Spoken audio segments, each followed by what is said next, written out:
Hello friends, welcome back to my YouTube channel Learning Academy. तो कैसे हैं आप सब? आई होप आप लोग अच्छे होंगे और आप लोगों की बोर्ड एग्ज़ाम की जो तैयारी है वो भी अच्छी चल रही होगी। तो आज के इस वीडियो में हम लोग बिहार बोर्ड कक्षा 10वीं के गणित विषय का एक्सरसाइज 12.1 का प्रश्न संख्या 1 सॉल्व करने वाले हैं। तो चलिए बिना टाइम वेस्ट किए आज का वीडियो स्टार्ट करते हैं। और हमेशा की तरह सारे बच्चों से छोटी सी रिक्वेस्ट है कि अगर आप चैनल पर पहली बार विजिट कर रहे हैं तो चैनल को सब्सक्राइब करके बेल नोटिफिकेशन पर क्लिक कर दीजिए, जिससे आने वाले हर वीडियो के हर लाइव क्लासेस के नोटिफिकेशन आपको समय समय पर मिलती रहे। चलिए वीडियो शुरू करते हैं। यहाँ पे प्रश्न संख्या पहला कह रहा है कि दो वृत्तों की त्रिज्याएं क्रमशः 19 सेंटीमीटर और 9 सेंटीमीटर है। उस वृत्त की त्रिज्या ज्ञात कीजिए जिसकी परिधि इन दोनों वृत्तों की परिधियों के योग के बराबर है। ठीक है, आइए प्रश्न संख्या 1 जो है उसको सॉल्व करते हैं। तो फ्रेंड्स यहाँ पे मान लेते हैं जैसे कि ये एक त्रिज्या है, लगता है पेन नहीं चल रहा, चलिए मान लीजिए कि ये एक त्रिज्या है,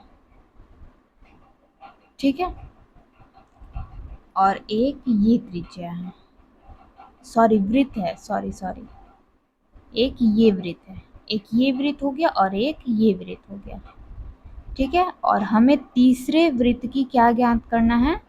त्रिज्या ज्ञात करनी है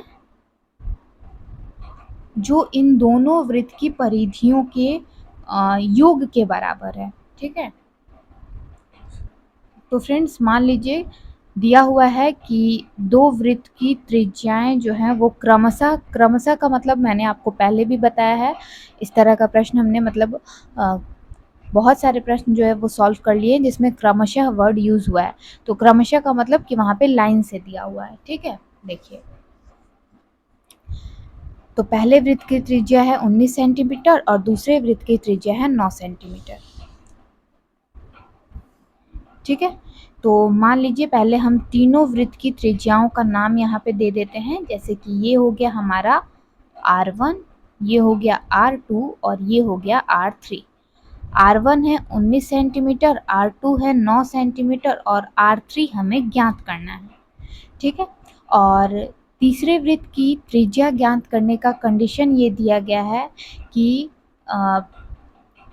त्रिज्या जो है तीसरे वृत्त की ये इन दोनों वृत्त की परिधियों के योग के बराबर है, ठीक है। तो हमें क्या करना है, यहाँ पे परिधि निकालना है, ठीक है। तो परिधि का जो फॉर्मूला होता है, वृत्त की परिधि बराबर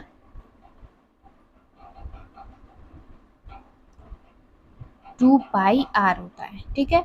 तो इन दोनों वृत्त की परिधियों का योग, तो ये 2πr1 प्लस 2πr2, ठीक है। वृत्त की परिधि क्या होता है 2πr, और इन दोनों की वृत्त की परिधियों का योग ही इस वृत्त की त्रिज्या है, यानी कि ये 2πr3, ये जो मान आएगा ये क्या होगा 2πr3 आएगा, ठीक है।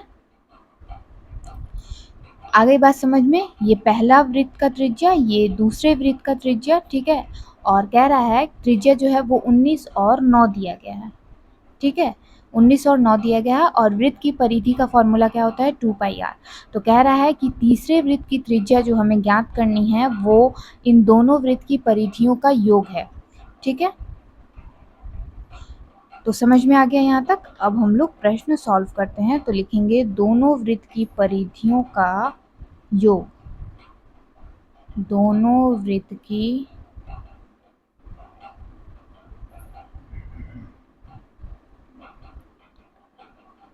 परिधियों का योग बराबर 2πr1 प्लस 2πr2। अब देखिए तो यहाँ दोनों में प्लस के इधर भी और प्लस के इधर भी कॉमन क्या है, 2π दोनों में कॉमन है।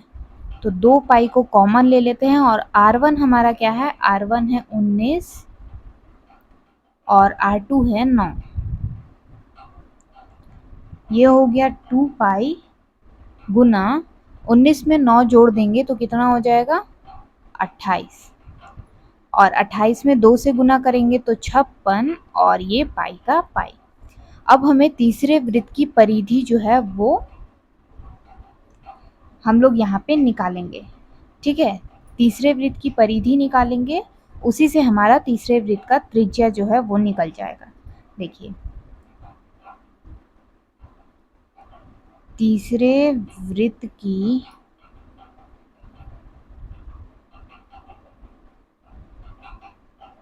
परिधि बराबर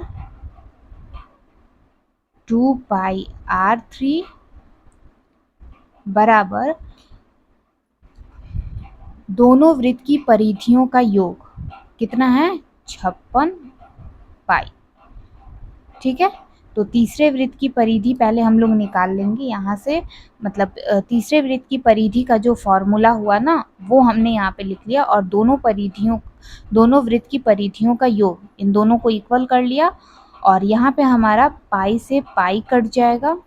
ठीक है, और जो बच गया वो लिख लेते हैं, तो ये हो गया 56 बटा नीचे 2 से 56 28 बार में चला गया, तो ये हो गया R3 बराबर 28। यानी कि तीसरे वृत्त की त्रिज्या कितना आ गया फ्रेंड्स, तीसरे वृत्त की त्रिज्या हमारा आ गया 28। क्लियर हो गया? क्या बताया हमने आपको, प्रश्न दिया था कि ये है पहले वृत्त की त्रिज्या 19 सेंटीमीटर, दूसरे वृत्त की त्रिज्या 9 सेंटीमीटर। हमें तीसरे वृत्त की त्रिज्या ज्ञात करनी थी। कंडीशन ये दिया गया था कि इन दोनों वृत्त की परिधियों का योग ही ये इस वृत्त का त्रिज्या है। ठीक है, तो वृत्त की परिधि क्या होता है, वृत्त की परिधि बराबर होता है 2πr। तो 2πr और 2πr, और यहाँ पे हम लोग पहले वृत्त का जो त्रिज्या है वो ले लेते हैं r1 और यहाँ r2। तो दोनों वृत्त की परिधियों को अगर हम जोड़ देते हैं तो वो हो जाएगा तीसरे वृत्त की परिधि। ठीक है, और तीसरे वृत्त की परिधि से हम क्या करेंगे, यहाँ पे R3 यानी तीसरे वृत्त की त्रिज्या जो है वो निकाल लेंगे।